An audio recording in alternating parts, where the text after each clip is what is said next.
जब ब्लॉगिंग आप स्टार्ट करोगे भाइयों तो इंडेक्सिंग के तो इश्यूज़ आपको मिलेंगे ही मिलेंगे। इंडेक्सिंग का इशू किसी भी बड़े ब्लॉगर को, कंटेंट क्रिएटर को, चाहे वो वर्डप्रेस पे काम करे चाहे ब्लॉगर पे काम करे, उसको लाजमी फेस करने पड़ते हैं।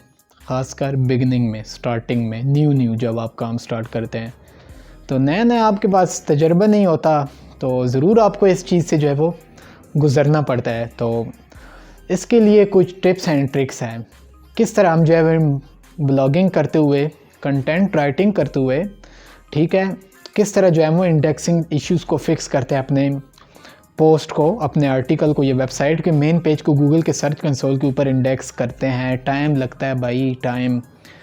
गूगल के जो है वो क्या कहते हैं, सर्च कंसोल के ऊपर वेबसाइट का मेन पेज भी इंडेक्स होने में महीने महीने लग जाता है।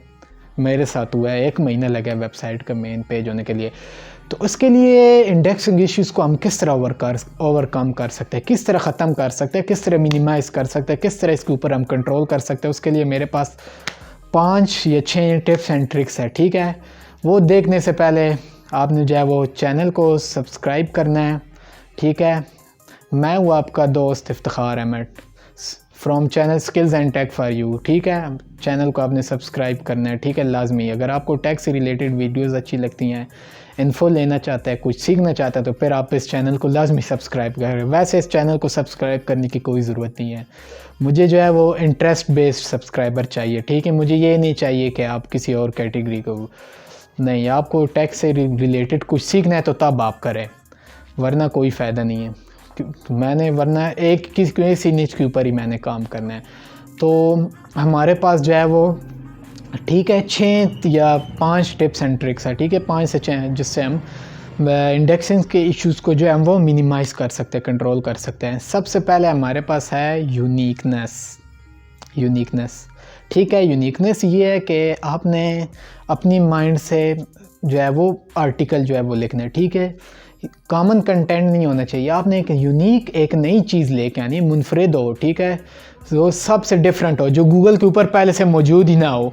आपने एक नई चीज़ लेके आनी है, एक नई चीज़ आपने लेके आनी है। ठीक है, ताकि गूगल वालों को फ़ायदा हो। वो आपका जो है वो क्या कहता है कि पोस्ट है या आर्टिकल या वेबसाइट है, जल्दी से जल्दी इंडेक्स करे, गूगल के सर्च के ऊपर लेके आए। ठीक है, सर्च इंजन के ऊपर जल्दी से जल्दी वो पब्लिश हो गया। ठीक है, तो यूनिक आपने लिखना है। ये नहीं कि आप, मैं एक लिख रहा है जी how to make money from YouTube, मैं भी इसके ऊपर ही लिख रहा हूँ, बेशक मैं अपनी वर्डिंग में लिख रहा हूँ, अपने आइडियाज़ दे रहा हूँ, नहीं, वो आपका प्लेजरिज्म से फ्री हो जाएगा। लेकिन आपका जो क्या कहते हैं कि जो आर्टिकल या पोस्ट जो आपकी होगी वो कॉमन कहलाएगी, प्लेजरिज्म से फ्री हो जाएगी, लेकिन उसके ऊपर क्या कहता है कि उसके अंदर या कोई यूनिकनेस नहीं है, कॉमन कंटेंट होगा। डुप्लीकेट्स होने से तो वो ज़रूर सेव हो जाएगी। आपने यूनिक चीज़ लानी है। ठीक है, जो गूगल के ऊपर मौजूद ही नहीं है यार, कोई यूनिक चीज़ लेके आओ, इनोवेटिव आइडियाज़ लेके आओ, उसके ऊपर काम करो, उसके ऊपर रिसर्च करो, उसको स्टडी करके वो आप पब्लिश करो, वो लिखो, उसके ऊपर आप काम करो,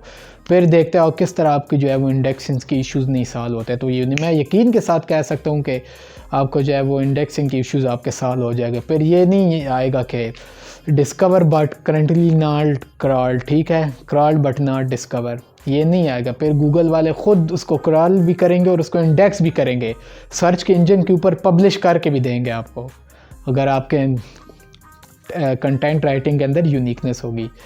ठीक है, uniqueness is the key factor. Number 2, let's may website to be old at least 1 month.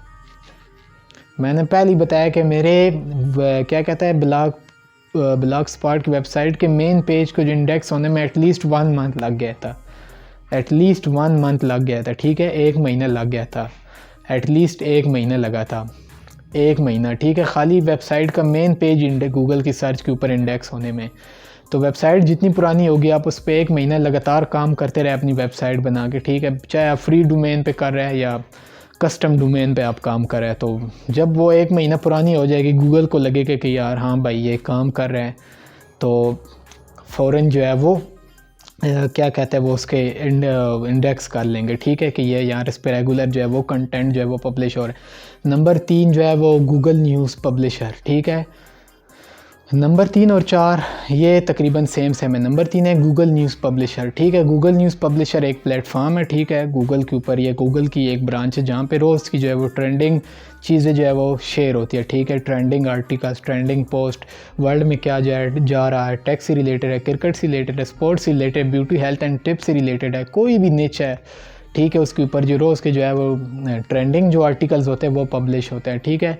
इसके ऊपर आपने क्या करना है, अपनी वेबसाइट को सबमिट करना है, ठीक है, और गूगल न्यूज़ पब्लिकेशन का अप्रूवल लेना है। अगर इसका अप्रूवल मिल गया तो फिर आपका इंडेक्सिंग का इशू भी नहीं जो है वो बिल्कुल ही ख़त्म हो जाएगा। आप चाहे ट्रेंडिंग टॉपिक लिख रहे हैं या नहीं लिख रहे हैं, ठीक है, कोई भी लिख रहा है तो तब अगर आप कॉमन कंटेंट भी जो है वो पब्लिश कर रहे हैं ना अपनी वेबसाइट पे, ठीक है, तो वो भी जो है गूगल वाले फ़ौरन इंडेक्स कर देगा। गूगल सर्च कंसोल के अंदर आपका एक गूगल न्यूज़ पब्लिशर का जो है वो क्या कहता है टैब जो है वो इनेबल हो जाएगा। आपको मैं वेबसाइट इसके वीडियोस के अंदर स्क्रीन के ऊपर भी आपको मैं दिखाऊंगा। इसके अंदर इमेजेस भी चलेगी, जो चीज़ें मैं बता रहा हूँ उनसे रिलेटेड जो इमेजेस है वो आपको शो होंगी, ठीक है।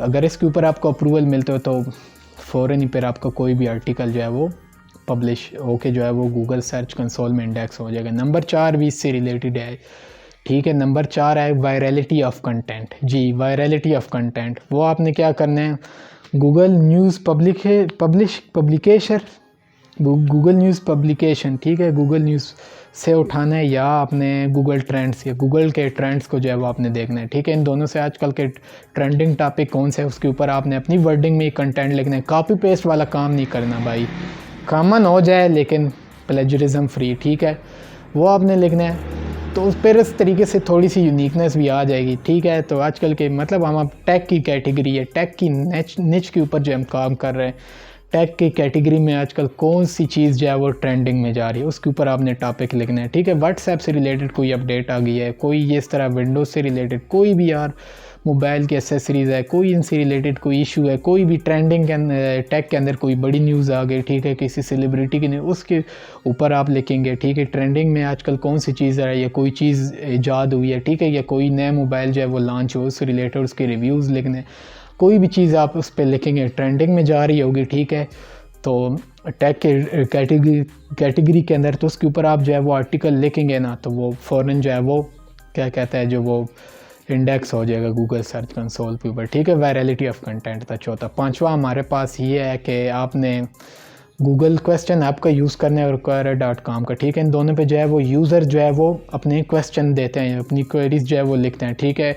आपने उनकी क्वेरीज देखनी है कि आपको इससे रिलेटेड नॉलेज है, अगर वेरी गुड, अगर नहीं भी है तो आप उससे रिलेटेड थोड़ी सी स्टडी करें, क्योंकि जो वो क्वेश्चन जो होंगे वो गूगल के ऊपर नहीं होते, तो गूगल ने उसके काम के लिए क्वेश्चन ऐप बनाया, ठीक है। उनके आंसर आप इस तरह दे के उनकी स्टडी करके आर्टिकल या ठीक है आर्टिकल राइटिंग की फॉर्म में अपनी वेबसाइट के ऊपर पब्लिश करके उसका लिंक जो जनरेट करके उनके क्वेश्चन के आंसर के क्या कहता है कि आंसर में अपने ब्लॉग पोस्ट का या कि वेबसाइट वर्डप्रेस पे भी कोई किसी भी जगह पे जो है वो पोस्ट है, ठीक है, तो वहाँ पे जो है वो आप उसका क्या कह सकते हैं कि लिंक दे के आप आंसर दे सकते हैं, ठीक है। तो इससे आपको एक आपकी पोस्ट का एक बैक लिंक भी मिल जाएगा, एसईओ की भी आपकी हो जाएगी, ठीक है। एक्सटर्नल लिंक भी मिल जाएगा, बैक लिंक भी मिल जाएगा, ट्रैफिक भी बहुत ज़्यादा आएगी इस चीज़ से, ठीक है। क्योंकि ये भी एक यूनिकनेस है, क्योंकि आप गूगल के ऊपर वो चीज़ मौजूद ही नहीं है। क्वेरा पे या गूगल क्वेश्चन ऐप पे यूनिक भी बन जाएगा, गूगल के ऊपर एक नई चीज़ पब्लिश हो जाएगी, आपके वेबसाइट के ऊपर ट्रैफिक भी आएगी भर भर के, लाखों क्या कहते हैं आ सकते हैं। अगर वो आपकी वेबसाइट नीचे है तो ऊपर चली जाएगी, हाँ जी। तो ठीक है, ये भी एक यूनिकनेस है कि गूगल क्वेश्चन ऐप का और quora.com का आपने यूज़ करना है, ठीक है, यूज़र की क्वेरीज़ को। नंबर 6 है आपके पास ये है कि आपने एक ही निच के ऊपर काम करना है, rely on only and only one single निच, जिसके रिलेटेड आपके पास नॉलेज एक्सपीरियंस है, ठीक है। अगर टेक है तो टेक के रिलेटेड ही आपने काम करना है। ये नहीं है कि एक दिन मैं टेक से रिलेटेड काम लिख रहा, एक दिन मैं न्यूज़ पे काम करूँ, एक दिन मैं हेल्थ एंड ब्यूटी टिप्स पे, एक दिन स्पोर्ट्स पे नहीं आई। आपने एक ही निच के ऊपर काम करना है। अगर टेक पे है तो टेक के रिलेटेड करें। आपको पहले इस चीज़ में थोड़ा सा आगे तो जाने दे, फिर हफ्ते में या महीने में एक बार एक टॉपिक आप लिख सकते हैं किसी स्पोर्ट्स से रिलेटेड, हाँ बस कोई वायरल वो कोई जा रही हो न्यूज़, ठीक है, तो बस। लेकिन आपका मेन जो फोकस है वो एक ही निच पे होना चाहिए, ये नहीं कि आप 3-3 4-4 निचेस पकड़ के आप उस पर काम कर रहे हो। नंबर 7 एक है वो, अगर आप करे तो बेहतर है। अगर आप शुरू में आप बिगनर है तो ना भी करे तो कोई मसला नहीं, लेकिन अगर आप पैसे इन्वेस्ट कर सकते हैं तो आप जो है वो नंबर 7 है, आप कस्टम डोमेन बाय करें, ठीक है। क्योंकि कस्टम डोमेन होगी वो जो है वो उससे भी जो है वो आपकी वेबसाइट जल्दी रैंक करेंगी, जल्दी जो है वो इंडेक्स होगी गूगल के सर्च कंसोल पे या दूसरे जो है वो सर्च इंजन पे, ठीक है। तो ये हमारे पास 7 जो है वो टिप्स एंड ट्रिक्स थी, ठीक है। नंबर 1 थी यूनिकनेस, नंबर 2 थी हमारे पास नंबर 2 हमारे पास ये है कि आपने गूगल न्यूज़ पब्लिशर का इस्तेमाल करना। नंबर 3 वेबसाइट को एटलीस्ट 1 मंथ पुराना होने देना, हमने रेगुलर काम करना। नंबर 4 है वायरलिटी ऑफ कंटेंट, ठीक है। गूगल ट्रेंड और गूगल न्यूज़ पब्लिशर को का यूज़ करना है। नंबर 5 थी रिलाई ऑन सिंगल निच, एक ही निच के ऊपर हमने काम करना है। नंबर 6 है गूगल क्वेश्चन अब और query.com पे जो यूज़र की क्वेरीज हैं उनका आंसर देना है। नंबर 7 हमने कस्टम डोमेन बाय करनी है। यह हमारे पास 6-7 टिप्स एंड ट्रिक्स रीजन्स का यूज़ करके मैंने जो है वो इंडेक्सेस के इश्यूज़ को सॉल्व किया। तो आप भी इन चीज़ों को जो है वो आप करेंगे तो इंशाल्लाह फिर आपकी जो कोई भी वेबसाइट का मेन पेज है या कोई भी आर्टिकल या ब्लॉग पोस्ट है वो इंडेक्स होंगी। फिर आपको ये नहीं आएगा कि दिस प्रॉपर्टीज़ या URL is not found on Google. फिर इंशाल्लाह आपके सारे इंडेक्सिंग इश्यूज़ करेंगे। अगर आपको ये टेक से रिलेटेड ये इन्फॉर्मेशन या वीडियो अच्छी लगी तो आप लाजमी चैनल को लाइक सब्सक्राइब करेंगे। अल्लाह हाफ़िज़।